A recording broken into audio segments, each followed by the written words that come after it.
నేను విడాకులిస్తే ఆయన హ్యాపీగా ఇంకొక పెళ్లి చేసుకుంటాడు. అది నీకనవసరం. నాన్న నన్ను ఎంతో బాధ పెట్టాడు. మా నాన్నని ఎన్నోసార్లు అవమానించాడు. అలాంటి వ్యక్తికి జస్ట్ విడాకులిచ్చేసి హ్యాపీగా ఎలా ఉండనిస్తాను నాన్న?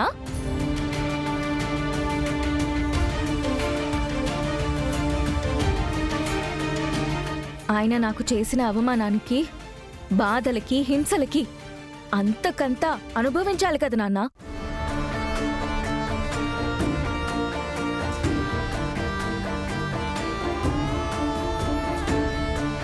ఆయన ఇంకో పెళ్లి చేసుకుని సంతోషంగా ఉంటానంటే నేనెలా ఊరుకుంటాను నాన్న? అందుకే నేను విడాకులు ఇవ్వను నాన్న. ఆయన్ని భర్తగా ఒప్పుకోను. ఇంకో పెళ్లి కూడా చేసుకోనివ్వను. అప్పుడే ఆయన నాకు చేసిన ద్రోహానికి ప్రతీకారం తీర్చుకున్నట్టు అవుతుంది. అప్పుడే కదా నాన్న నేను మీ కూతుర్నవుతాను. అందుకే నేనిప్పుడు విడాకులు ఇవ్వట్లేదు నాన్న. భూమి, నువ్వు మామూలు కిలాడివి కాదే. క్షణంలోనే కథను మొత్తం నీ వైపుకు తిప్పేసుకున్నావు. ఇప్పుడు చెప్పు పిన్ని, నేను విడాకులు ఇవ్వాలా వద్దా? నాన్న, మీ కూతురికి మాత్రమేనా శిక్ష? ఆయనకి పడొద్దా?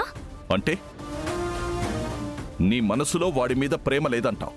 ప్రేమకి అర్థం తెలియని వాళ్ల మీద ఎంత ప్రేమ చూపించినా వృధాయే నాన్న. ప్రేమంటే మీది నాన్న. అపూర్వ పిన్నిది, నక్షత్రది నాన్న.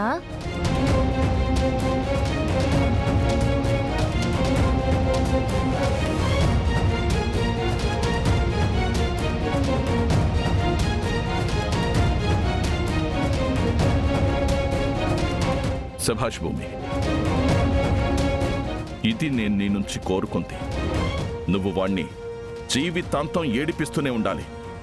నా కూతురు అనిపించుకున్నావు ఈరోజు. అపూర్వ, బావా విన్నావా? నువ్వు కూడా నా కూతుర్ని అపార్థం చేసుకున్నావు. భూమికి అన్నీ నా శోభ తెలివితేటలే వచ్చాయి. ఇప్పుడు చెప్తున్నాను, భూమి డాటర్ ఆఫ్ శరత్ చంద్ర.